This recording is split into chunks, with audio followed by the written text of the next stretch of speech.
Banjir telah usai, namun nyatanya penderitaan warga tak kunjung usai lantaran banyak harta benda warga yang mengalami kerusakan. Tidak hanya merusak harta benda, pasca banjir warga juga harus menderita akibat infrastruktur jalan banyak yang mengalami kerusakan.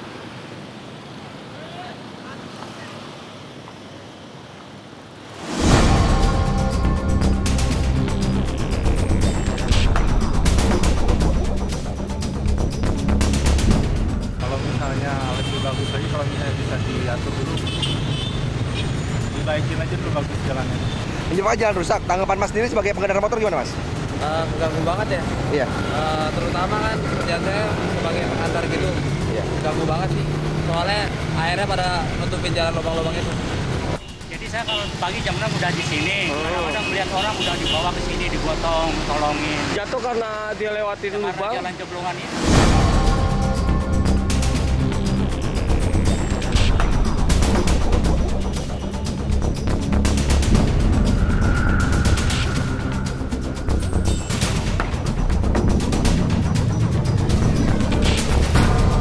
Intensitas hujan yang tinggi sepanjang bulan Januari hingga awal Februari lalu di kawasan Jabodetabek membuat sebagian besar wilayah di Jakarta terendam banjir. Tak hanya merendam pemukiman warga, banjir juga merendam sejumlah ruas jalanan ibu kota.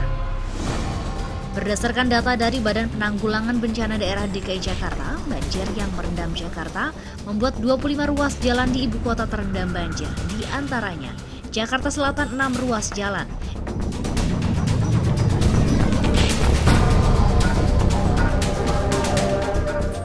Jakarta Timur 2,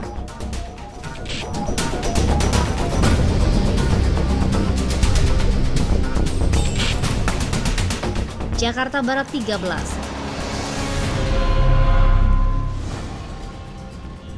Jakarta Utara 2, dan Jakarta Pusat 2 ruas jalan. Banyaknya ruas jalan yang terendam banjir alhasil membuat akses jalan terputus sehingga arus lalu lintas banyak yang dialihkan saat banjir terjadi.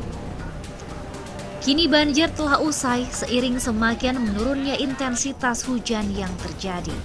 Namun hal itu tak membuat persoalan berakhir karena persoalan baru pun muncul khususnya kondisi yang terjadi pada ruas jalan yang sebelumnya tergenang banjir.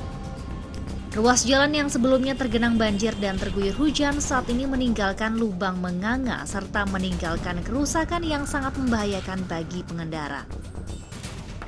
Seperti nampak terlihat di sebagian ruas jalan di kawasan Kelapa Gading, Jalan Lodan Pademangan, Jalan Raya Cakung Cilincing, Jalan Gunung Sahari, Jalan Raya Jatinegara, Jalan Panjang, Jalan Daan Mogot, dan lainnya. Ironisnya, di jalan-jalan yang mengalami kerusakan tersebut hingga kini tak ada tanda-tanda akan diperbaiki. Ironisnya lagi, di sejumlah titik jalan yang rusak tak ada pemberitahuan bagi pengendara agar berhati-hati sehingga sangat membahayakan keselamatan pengendara.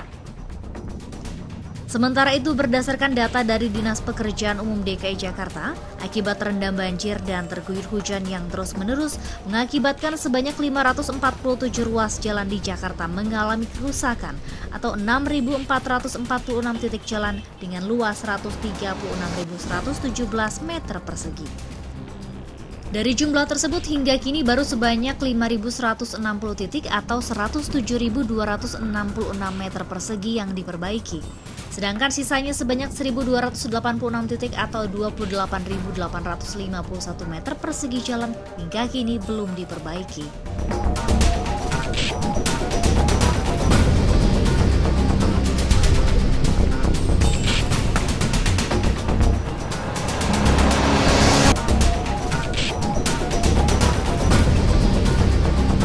Artinya kan jalan ini juga kan nggak ada yang sengaja, siapa yang mau ngerusakin jalan gitu kan. Nah, tapi karena adanya katakanlah banjir, kemudian genangan, kemudian beban lalu lintas yang kita juga nggak tahu sekarang berapa sih beban antar kendaraan, kan nggak ada yang tahu, nggak kelihatan meskipun dibatasi katakanlah untuk 8 ton gitu. Tapi faktanya kan jauh lebih banyak gitu. Nah, ini juga pengawasan terhadap itu juga perlu lebih ketat ya.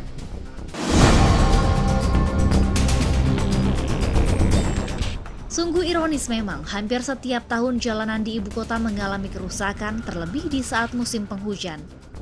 Pemprov DKI Jakarta terkesan lamban dalam melakukan perbaikan atas kondisi jalan yang mengalami kerusakan. Padahal Pemprov DKI Jakarta sendiri telah mengucurkan anggaran sebesar 500 miliar rupiah untuk proyek pengerjaan pemeliharaan jalan di ibu kota.